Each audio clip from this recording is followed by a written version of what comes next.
All right, now there's a small little topic, the pigeonhole principle. It's a nice little topic. We're not really getting into it at all. The book talks more about it, much more than we're going to talk here.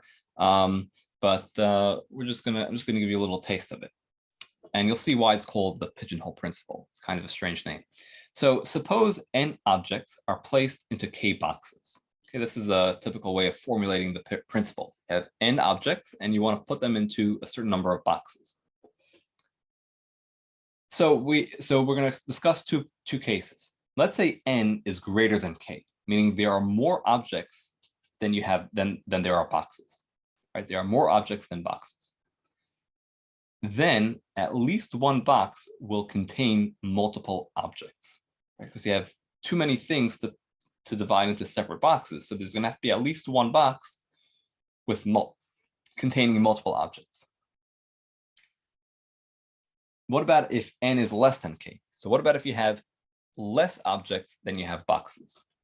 Then after you put the objects into the boxes, at least one box will end up being empty. Okay, and this, it's a pretty intuitive idea. Let's look at a picture, and here you'll see why it's called pigeonhole principle. So let's say you have a bunch of pigeons, okay, and you also have a bunch of pigeonholes. A pigeonhole is like a little house, a little like nest for a pigeon or pigeons to live in. So let's say you have, like here we have 5 pigeons, and we only have 4 pigeonholes. So here we have n objects are 5 pigeons, and the k boxes are the 4 pigeonholes. Well, as we see, when we assign pigeons to pigeonholes, at least one box will have to contain multiple pigeons. Right? There's no way to avoid it because we have more pigeons than pigeonholes. On the other hand, let's say we have fewer pigeons than pigeonholes. Right? So here we have only 4 pigeons, but 5 pigeonholes. So when we assign pigeons to pigeonholes, we're going to have at least one pigeonhole that's empty. We might have more than one that's empty, right? Because maybe there'll be 2 pigeons in one hole together, and so on. So we might have more than one box that's empty, but we'll have at least one box that is empty. No way around it. Now, this diagram here looks very much like functions. And in fact, we can restate the pigeonhole principle in terms of functions. So let's do that. So again, this is the case where n is greater than k. What would you call this type of function? Well, really what I mean to say is, what type of function is this not? Well, the answer is it is not an injective function, right? This function here on the left is not an injective function because this box is reached multiple times, meaning there are multiple pigeons put in this box. So it's not an injective function. This function f, which takes pigeons and assigns them to pigeonholes, is not an injective function. How about this function on the right? So this is the case where we have fewer pigeons than pigeonholes. Well, this function, this function could be injective. It doesn't have to be, but it could be. But the point really is that it is not surjective. There is no way for this function to be surjective, because if you look, there's always going to be an empty box. So this function, in the case where there are fewer pigeons than pigeonholes, this function will have to not be surjective. There's no way for it to be surjective. So let's restate the pigeonhole principle in terms of functions. Again, it's the same principle that we have up here, but now restated in terms of functions. So suppose a and b are finite sets, and suppose that we have a function f from a to b. Then, if the cardinality of a is less than the cardinality of b, so that's like the case, greater than the cardinality of b. So that's like the case here on the left, right? We have more pigeons than pigeonholes. Then f is for sure not going to be injective. There's no way for it to be injective. On the other hand, if the cardinality of a is less than the cardinality of b, that's like the case here on the right, where we have fewer pigeons than pigeonholes. In this case, the function f will not be surjective. There is no way for it to be surjective. Okay, now you might think, well, this principle, okay, it's kind of an intuitive idea. Why do we even need it? So if you look in the book, there are actually quite interesting applications of this principle and things that you can prove using this principle. This principle, by the way, is discussed in 2 chapters in this book, and it's discussed in our chapter and also in the chapter on counting, but we didn't do that section in that chapter. Anyways, there's a lot of different things that you can prove using this principle. What I'm going to do now is just give you one example, really stupid example, because you'll see it's kind of obvious, but it's an example where we use the pigeonhole principle to prove something. So here's a proposition.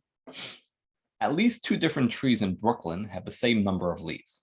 Well, right, so if you go around Brooklyn, there's all different trees, there's all different kinds of trees, lots of different trees, and some trees have lots of leaves, some trees have no leaves, maybe they're dead, so they have no leaves on them.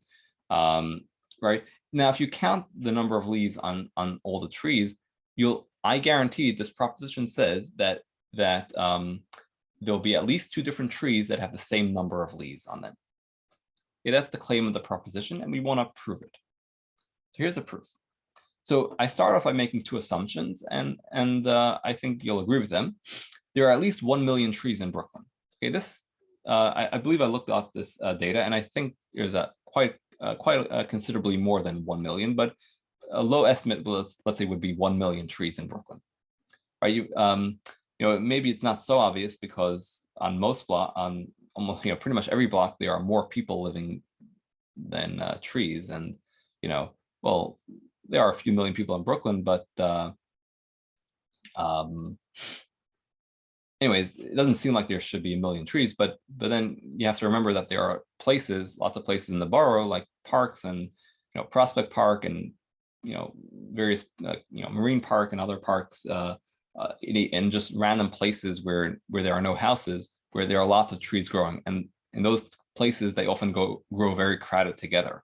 So it's very plausible that there are at least 1 million trees in Brooklyn, and I believe I looked this up, and I believe that there are some statistics that say that there are quite a lot more than 1 million trees in Brooklyn.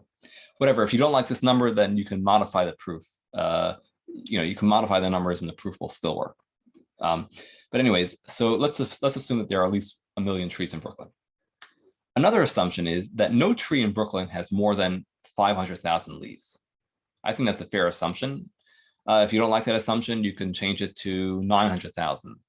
Whatever, it's still fine. I don't care specifically about 500,000. I just chose it as a nice round number. Okay, now let A be the set of all trees in Brooklyn. Okay, how many trees are in Brooklyn? Well, at least 1 million. So A has at least 1 million elements. Let B be the set 0, 1, 2, all the way through 500,000. So in other words, B is the number of is all the possible number of leaves that a tree can have, right? So B has the element 0. So maybe a tree has 0 leaves, or a tree has 1 leaf, or a tree has 2 leaves, or maybe 500,000 leaves, but not more than 500,000 leaves. Okay, so anyways, these are our 2 sets. Let f be a function from a to b, such that f of x is the number of leaves on tree x. So notice, it's a function from a, from the set of trees, to the set b. B gives you the count of how many leaves are on a tree. So f of x is equal to the number of leaves on tree x. Now, we know that a is greater than, the cardinality of a is greater than the cardinality of b, right? There are at least 1 million trees in Brooklyn, but B has only 500,001 elements, right? 500,000 plus the 0. So anyways, the cardinality of A is greater than the cardinality of B. So using the Pigeonhole principle, we know that F is not injective. Now, what does it mean to say that F is not injective? Well, that is, there are 2 different Brooklyn trees, which let's say we'll call X and Y, for which f of x is equal to f of y. That's what the injective, that's what it means to say that a function is non-injective. It means that there are 2 different inputs, in this case, 2 different trees that lead to the same output, for which f of x is equal to f of y.